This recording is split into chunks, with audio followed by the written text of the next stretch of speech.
Good morning, welcome back to the channel. Today we're going to be cleaning out the wood stove, and we are cleaning out this window, this glass door here. And we've cleaned it out in the past. We tried a few different things, but we saw this trick on YouTube, and I also ran it by my mom, and my mom assures me, and if you ask Mama Constance anything, it's got to be the gospel. She said that's all they used to do. But the trick is that you take newspaper and you dip it in water and you just scrub the door. So let's just see. Look at Mom. Now I've done ashes in the past, cleaned it with the ashes, but my wife's afraid it'll scratch the door, so look at that. Yeah, I'm getting my wife involved in this.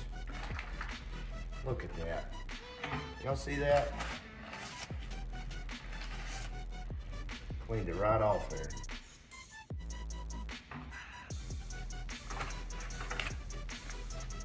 You gotta do these things because your daughters like to see the fire when it's burning in there.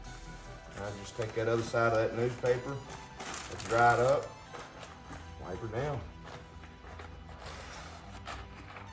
Y'all try it out, let me know what y'all think.